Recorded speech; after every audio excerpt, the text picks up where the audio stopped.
मित्रांनो, आपण माझ्या चॅनलच्या माध्यमातून अनेक प्रश्न उत्तरे सिरीज चालू केली आहे आणि आजचा व्हिडिओ हा 5वा असून पुढे अनेक प्रश्न उत्तरांचे व्हिडिओज मी आपल्याला परीक्षेच्या दृष्टीने नक्कीच घेऊन येणार आहे। तर मित्रांनो, आजच्या व्हिडिओचा विषय आहे इंग्लिश ग्रामर। माझ्या मागील करंट अफेअर या विषयामध्ये मी आपल्याला एक प्रश्न विचारला होता आणि त्याचे योग्य उत्तर अनेकांनी दिले, परंतु याचे स्पष्टीकरण पाहता पर्याय क्रमांक 3 हे याचे बरोबर उत्तर आहे।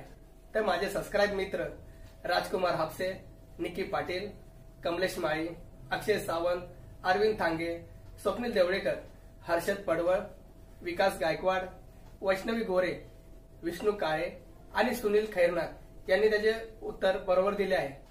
तर मी माझ्या चॅनलच्या माध्यमातून या सर्वांचे धन्यवाद करतो। तर असाच एक पुढे मी आपल्याला प्रश्न विचारणार आहे, त्याचे आपण नक्कीच उत्तर द्यावे। Hello friends, Prashant legal hub या एज्युकेशन चॅनलच्या माध्यमातून मी प्रशांत जाधव तुमच्यासाठी युट्यूबवर एक नवीन व्हिडिओ घेऊन आलो आहे, ज्याच्या माध्यमातून पुन्हा एकदा इंग्लिश ग्रामर या विषयाची माहिती आणि प्रश्न उत्तरे स्वरूपात अभ्यास समजून घेणार आहोत।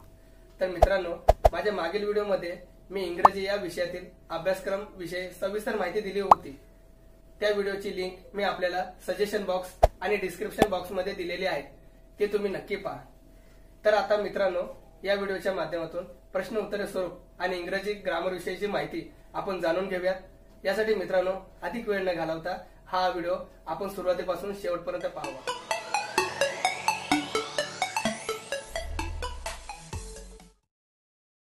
मित्रांनो, माझ्या मागील व्हिडिओमध्ये जे परीक्षेच्या दृष्टीने महत्त्वाचे काही घटक दिले होते, ते घटक आपण स्क्रीनवर पाहत आहात।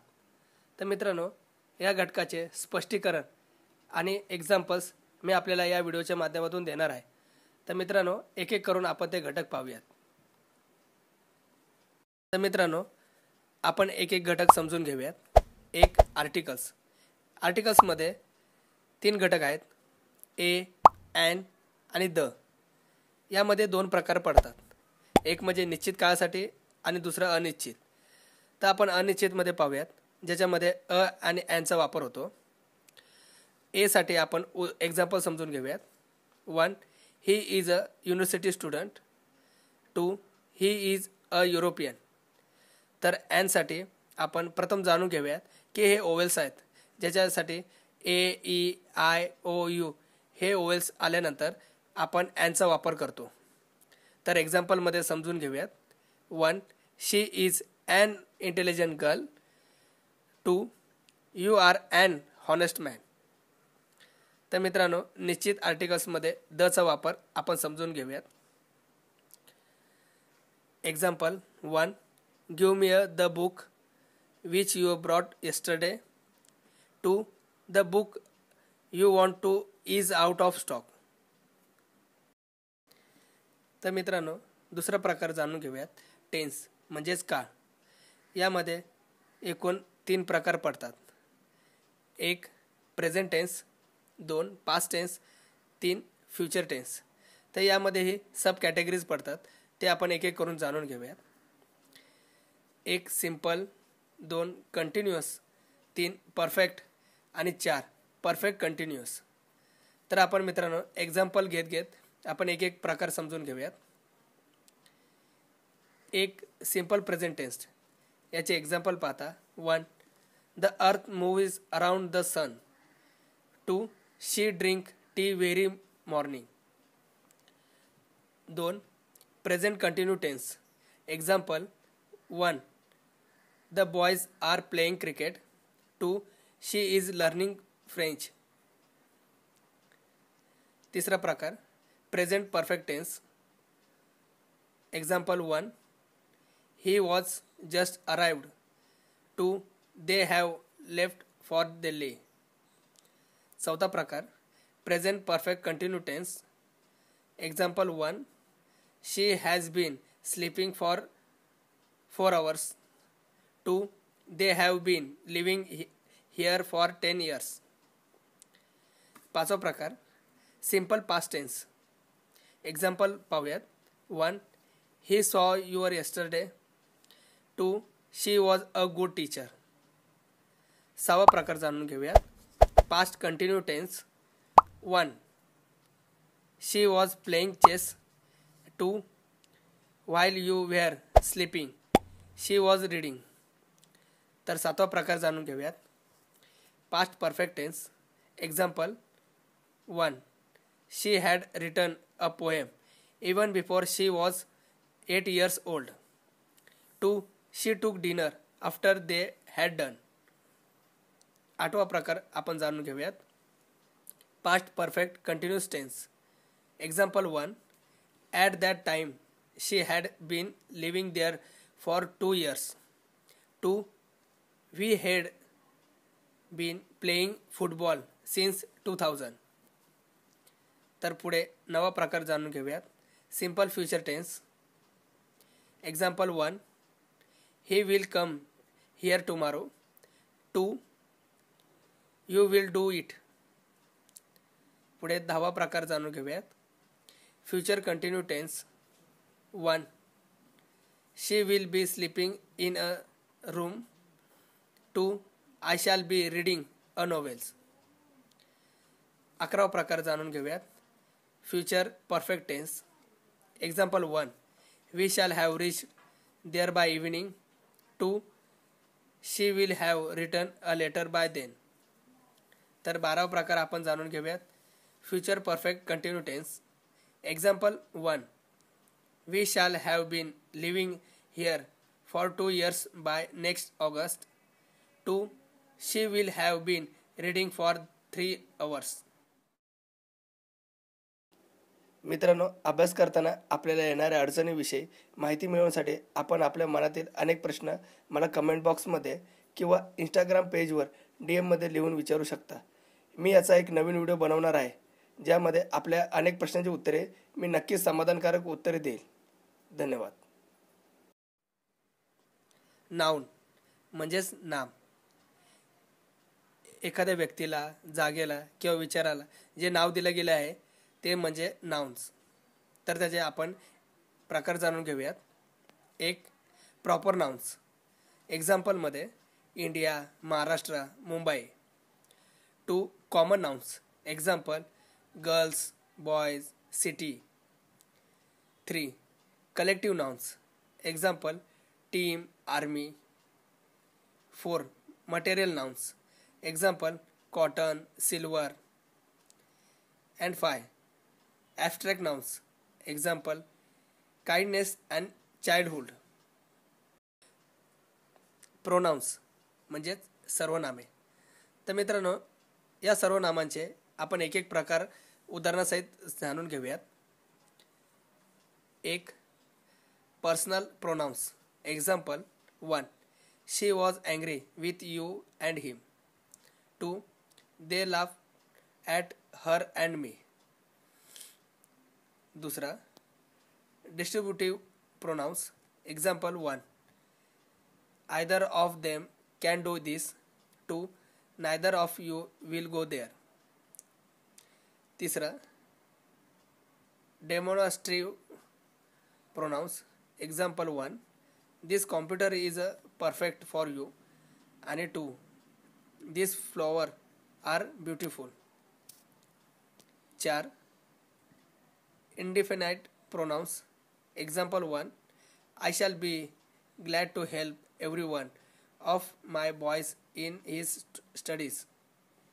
2. One should help oneself. 5वा प्रकार reflexive pronouns. Example 1. I abstained myself from a classes. 2. She has qualified for the post. 6. Emphatic pronouns. Example 1. I myself want to finalize the deal. 2. They themselves admitted their guilt. 7वा प्रकार relaxative pronouns. Example 1. This is a man who brought the news. 2. This horse which I recently brought is an Arab. तर 8वा प्रकार interrogative pronouns. Example 1. Who has knocking at home. 2. Who called you there. नवा प्रकार exclamatory pronouns. Example 1, what's you don't know Amitabh. पुढे 10वा प्रकार reciprocal pronouns. Example 1, they all love on another's. Adjective म्हणजेच विशेषण. Noun आणि प्रोनाउन्स म्हणजेच नाम आणि सर्वनाम यातील विशेषण. याचे प्रकार आपण जाणून घेऊया. एक, प्रॉपर ॲडजेक्टिव्ह. एक्झाम्पल 1, इंडिया म्हणजे इंडियन. 2, अमेरिका म्हणजेच American. 2, possessive adjective. Example 1, my book. 2, your brothers. 3, his ours. 3, distributive adjective. Example 1, each boy must take his turn. 2, each of 2 girls is a beautiful. 4, demonstrative adjective. यामध्ये 2 प्रकार पडतात. एक निश्चित आणि दुसरा अनिश्चित. यामध्ये निश्चितमध्ये this, that, those, such, same यांचा उल्लेख होतो. तर अनिश्चितमध्ये and, a certain, certain, some, any other, another, other यांचा उल्लेख होतो. तर पुढे 5, न्यूमेरल ॲडजेक्टिव्ह. यामध्ये हे 2 प्रकार आहेत, निश्चित आणि अनिश्चित. तर निश्चितमध्ये ज्याला 1, 2, 3, 4, 5 असे उच्चारले जाते किंवा first, second, third, fourth, fifth यांचा उल्लेख होतो. तर अनिश्चितमध्ये many, some, enough, few, all, most, various, numerous, several यांचा उल्लेख होतो. तर 6वा प्रकार क्वांटिटेटिव्ह ऑब्जेक्टिव्ह. एक्झाम्पल पाहूयात. Much, little, whole, some, enough, all इत्यादी. 7, क्वालिटेटिव्ह ॲडजेक्टिव्ह. एक्झाम्पल पाहूयात. Big, small, brave, sick, ugly, good etc. 8वा प्रकार जाणून घेऊयात. Interrogative objective. एक्झाम्पल पाहूयात. 1, which picture do you like must. 2, whose wife she is. आणि 9वा प्रकार exclamatory adjective. Example 1, what as ideas. आणि 2, what a piece of work is man. Adverb क्रियाविशेषणे. वर्ब म्हणजे क्रियापद. क्रियापदामध्ये योग्य तो बदल करून क्रियाविशेषणे तयार होतात. तर याचे आपण प्रकार जाणून घेऊयात. 1, simple adverb. Example 1, you are a quite right. 2, she can hardly believe it. 2, interrogative adverb. Example जाणून घेऊयात. 1, how did you can hear. 2, why is she not playing. 3, relative adverb. Example जाणून घेऊयात. 1, let me know the time when you will come. 2, remember the house where I was born. Conjunction म्हणजेच संयोजन, ज्याला संयुक्त वाक्य असे म्हणतात. याचा अर्थ 2 वाक्यांचे मिळून एक वाक्य. एक्झाम्पलसाठी पाहूयात. 1, scarcely had he gone out of the office when he come. 2, although he worked hard he's failed. Synonyms and antonyms म्हणजेच समानार्थी शब्द आणि विरुद्धार्थी शब्द. मित्रांनो, परीक्षेच्या दृष्टीने मी आपल्याला एक 20 शब्द स्क्रीनवर दिलेले आहेत. ते तुम्ही अभ्यासू शकता.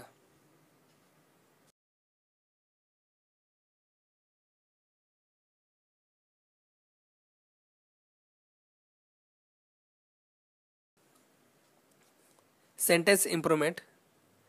वाक्यातील योग्य बदल. एक्झाम्पलसाठी 1, he could not look anything in the dark room. याचे ऑप्शन पाहूयात. 1 look at, 2 see, 3 see through आणि 4 नो इम्प्रूव्हमेंट. तर याचे आन्सर आहे answer 2 see. Second example. Will you kindly open the knock. Option 1 knight, 2 break, 3 lose and 4 no improvement. Answer आहे 1 knight.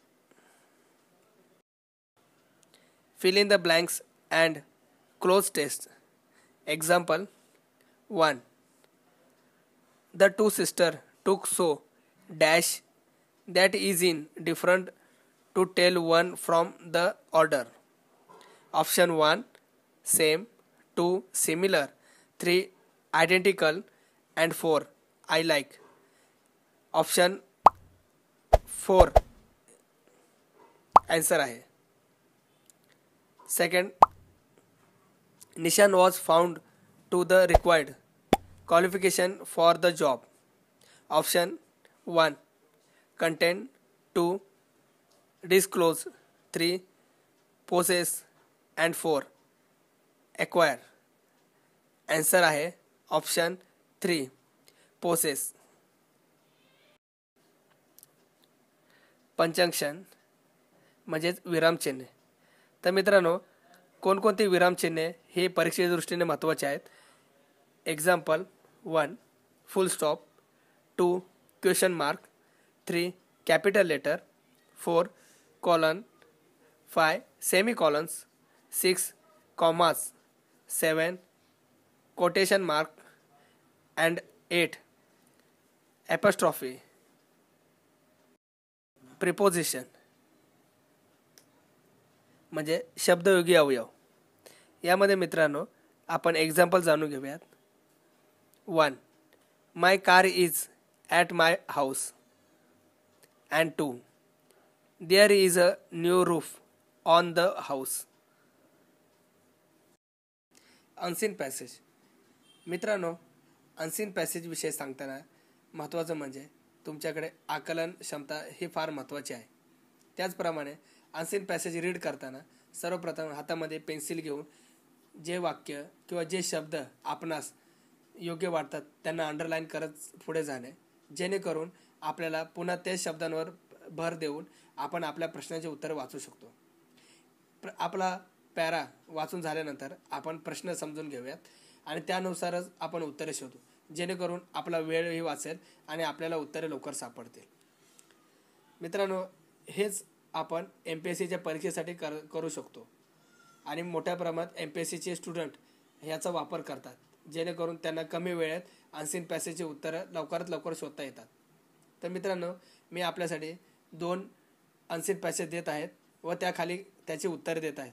तर आपण तो पॅसेज वाचून घेऊन त्याची योग्य ते उत्तरे शोधावीत.